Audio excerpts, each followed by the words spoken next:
Sir मुस्बत तरीन खबर, मुस्बत pro max. Sir pro max से भी अगला को है ना, को मतलब 4 फुट का जो है वो वाली खबर भाई ले आए। वाह। तो सर नुसरत अली खान साहब, आप बहुत बड़े फ़ैन हैं, मैं बहुत, कौन नहीं है फ़ैन, डाई हार्ड। सवाल तो ये कि कौन नहीं है फ़ैन। सर 34 साल बाद उनके कुछ एक लॉस्ट एल्बम मिली है जिसका नाम है चेन ऑफ लाइट। इसी साल वो लॉन्च हो रही है और उसके अंदर और उनके गाने हैं, सारा कुछ रिकॉर्डेड रेडी टू गो है।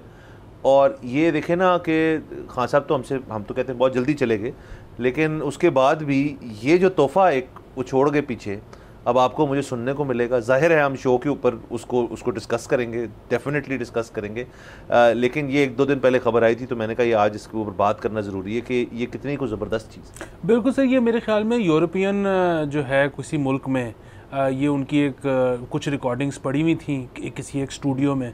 सो खान साहब जब ट्रैवल करना शुरू किया उन्होंने, उनको जब इंटरनेशनल सेलिब्रिटीज़ ने उनके साथ कोलैब करने शुरू किए तो खान साहब जो हैं वो थोक के हिसाब से गाते थे।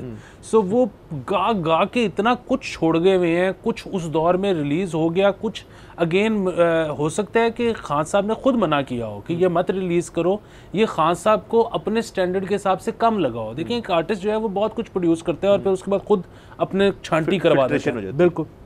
लेकिन अब जैसे जैसे वक्त गुजर रहा है खान साहब की मकबूलियत में और इज़्ज़त में इजाफा होता चला जा रहा है। सो अब वो स्टूडियो से रहा नहीं गया होगा कि यार मेरे पास अनरिलीज्ड काम पड़ा है, मैं इस वक्त क्यों ना निकालूं, मैं क्यों ना उस पे से पैसे कमाऊं।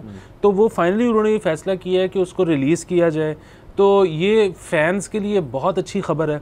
और अगेन इसकी रॉयल्टी पता नहीं उसके पास जाएगी जिस स्टूडियो के पास ये पड़ा हुआ था जहाँ पे रिकॉर्ड हुआ, या उसके पास जाएगी जो 2-3 record labels most of Khan साहब्स वर्क जो उनको देखते हैं। तो ये देखने वाली बात है। लेकिन ये ज़बरदस्त चीज़ है। मैं इसमें एक और किस्सा आपको बताऊं कि खान साहब जब पहले तो ज़ाहिर है स्ट्रगलिंग दौर था इनका, यहाँ पे छोटे छोटे शहरों के मज़ारों पे गाते होते थे। जब ये फाइनली मशहूर हुए तो, और ख़ास तौर पे जब वो बहुत मशहूर हो गए बल्ली सागू वगैरह के साथ, जब इनका कोलैब आ गया तो फिर जितने दुनिया में लोग थे जो कि बड़े मशहूर ये रीमिक्स आर्टिस्ट थे, ये लाइनें लगा के खान साहब के घर के बाहर आ जाते थे कि जी हमारे साथ आप काम करें। खान साहब के पास इतना वक्त नहीं होता था कि वो सबके साथ काम कर सकें। सो खान साहब की आदत थी कि वो रोज़ सुबह उठ के अर्ली मॉर्निंग उठ जाते थे, चारपाई पे बैठ के वेड़े में रियाज करते होते थे घंटों।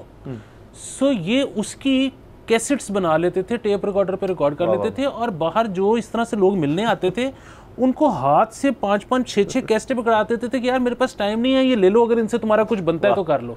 सो जो बुनियादी चीज़ है वो ये है कि हम जो इतने सारे रीमिक्सेस सुनते हैं, इतने सारे लोगों के साथ काम सुनते हैं, उनमें से अक्सर ऐसी चीज़ें हैं जो कि उन्होंने स्टूडियो में रिकॉर्ड तक नहीं की थी। वो उनकी रिकॉर्डिंग कोई बहुत अच्छे इन्वायरमेंट में भी नहीं हुई, लेकिन हम सुनते हैं तो उस पर भी अशश कर उठते हैं। सर आप ये देखें कि ये आया स्टूडियो में होगी, लेकिन कोई वजह होगी जो उस वक्त रिलीज़ नहीं की है, उनकी से खुश नहीं होंगे उसकी प्रोडक्शन वैल्यू से। लेकिन आप देखें कि टेक्नोलॉजी ने इतनी जिद्दत पा ली है आज के दौर में कि आप अब देखें बहुत ज़्यादा ये कल्चर आना शुरू हो गया कि आप पुरानी एल्बम्स 60s 70s की, उससे भी पहले दौर की, उनको आप रीमास्टर कर लेते हैं, उनको आप बहुत बेहतर क्वालिटी में प्रोड्यूस करते हैं। तो सॉफ्टवेयर्स और सारा कुछ इस किस्म का आ गया। तो मेरा अपना ख्याल है इस सिचुएशन में भी अब जो भी स्टूडियो होगा उन्होंने अभी क्यों सोचा, शायद उन्होंने सुन के कहा यार कि इसके साथ हम थोड़ी सी मेहनत करके इनको हम बाकायदा एक स्टूडियो, मजीद बेहतर स्टूडियो क्वालिटी में ला सकते हैं। सब्सक्राइब करें और बेल दबाएं ताकि कोई खबर रह न जाए।